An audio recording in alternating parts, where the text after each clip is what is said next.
Baik, Prof. Namun, Prof, menurut pendapat Prof sekarang ini, apakah perkembangan persepak bolaan ini sangat dipengaruhi oleh rule of the game-nya pemerintah maupun dari FIFA? Ataukah tanpa kita tidak usah memperhatikan itu, perkembangan sepak bola ini bisa berjalan terus?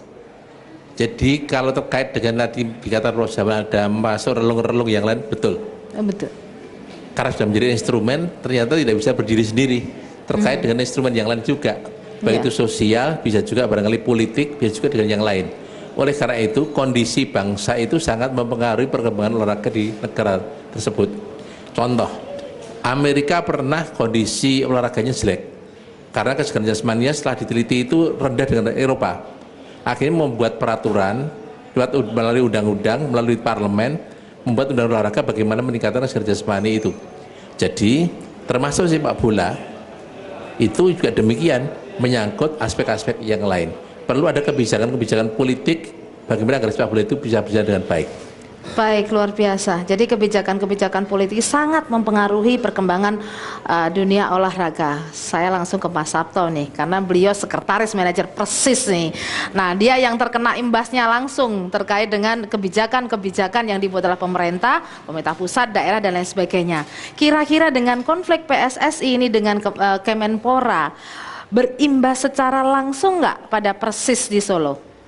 Ya, terima kasih. Jadi kalau dari kacamata kami di manajemen, tentu sepak bola ini dipandang jadi dua hal, satu teknis, kedua adalah bisnis, karena di Persis Solo ini memulai dengan profesionalisme, sehingga ketika teknis sudah kita persiapkan jauh-jauh hari, dan event bisnisnya kan pertunjukannya adalah pertandingannya. Ketika ini di stop perizinannya oleh pemerintah, akhirnya sangat luar biasa sekali dampaknya pada tim Persis Solo. Bagaimana mau menghidupi klub, menggaji pemain, catering, mes dan lain sebagainya, akhirnya mandek karena pertunjukannya tidak ada.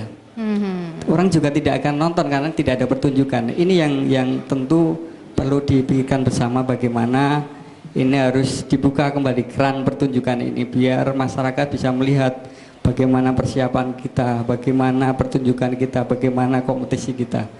Tentu ini harapan dari Persis Solo selaku klub yang memulai dengan profesionalisme, dan tentu ini harapan masyarakat Kota Surakarta dan sekitarnya.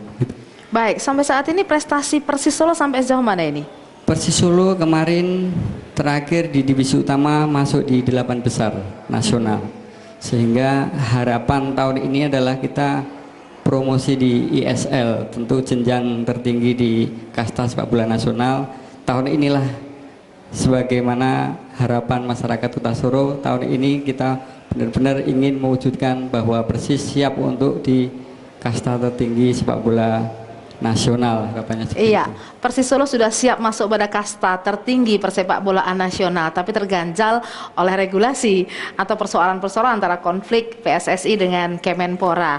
Dan ini menjadi cukup memprihatinkan karena persoalan ini menjadi tiang utama agar persepak bolaan itu bisa jalan. Nah, sekarang saya ke Pak Dr. Puji nih selaku peneliti supporter.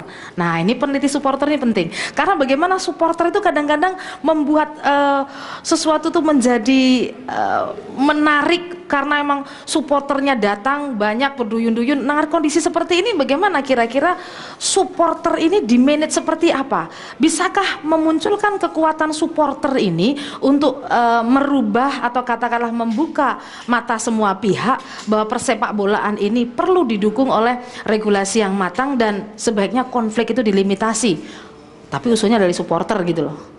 Ya, baik, terima kasih Bu Suni. Jadi kalau soal antusiasme kemarin sudah terjawab.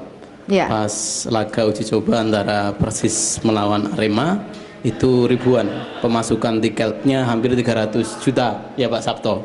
Jadi luar biasa, antusiasmenya masih sangat luar biasa. Nah, hanya persoalannya adalah intervensi yang dilakukan oleh Menpora ini apapun membuat supporter pun terkotak.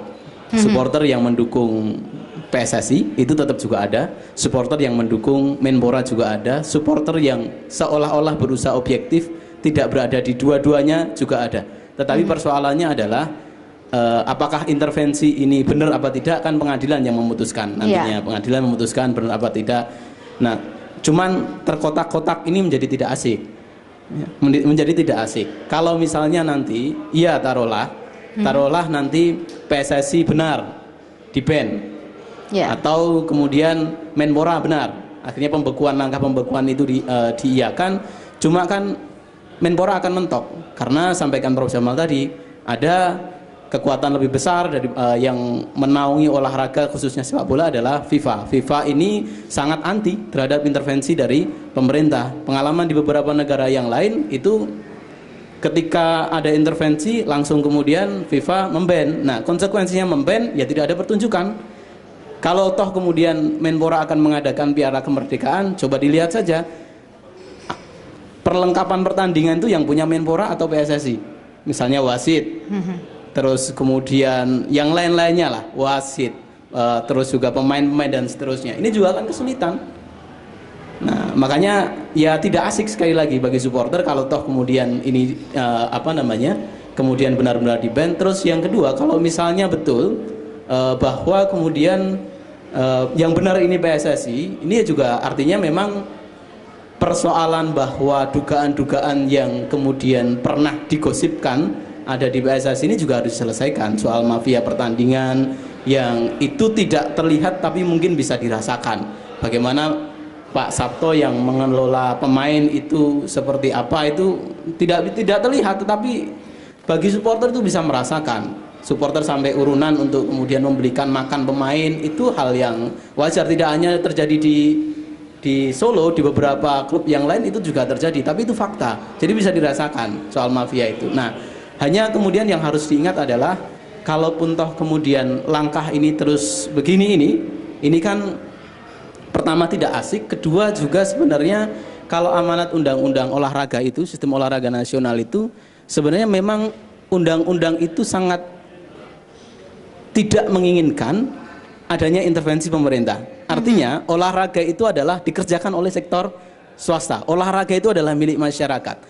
Tugas pemerintah dalam undang-undang itu, setahu saya, itu hanya mengkoordinasikan, mengawasi dan menetapkan standar-standar nasional saja secara global. Nah, persoalannya adalah kemudian ketika kemudian intervensi ini terlalu dalam pemerintah, tim transisi kemudian mengambil alih tugas PSSI mengadakan segala macam ini yang jadi tidak benar.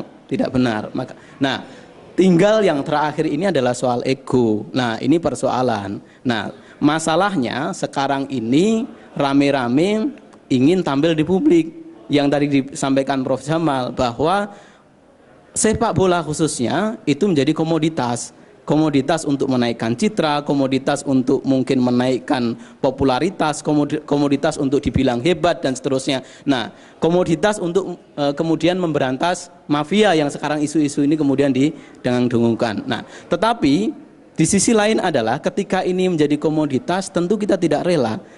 Suara-suara yang beredar adalah apa artinya kemudian ada pemberantasan atau kemudian ada tim transisi kalau toh kemudian PSSI itu hanya beralih dari jeratan pohon beringin menuju kepada kandang banteng, kan sama saja ya. Baik, terima kasih sekali. Kasihan nanti pemainnya, kasihan juga supporternya. Baik, menarik sekali. Artinya nanti kita akan diskusi lebih lanjut.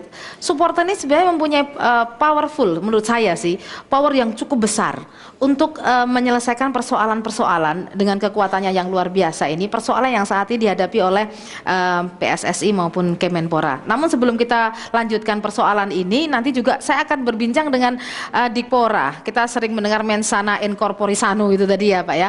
Nah, nanti bagaimana sebenarnya kaitannya dengan pendidikan olahraga, bagaimana apakah ini akan mempengaruhi dari proses-proses pembelajaran keolahragaan terkait dengan persoalan-persoalan yang saat ini muncul. Baik pemirsa yang ada di rumah, kita akan kembali lagi untuk berbincang-bincang terkait dengan konflik PSSI dan kemajuan sepak bola di Indonesia, tapi setelah yang satu ini lewat.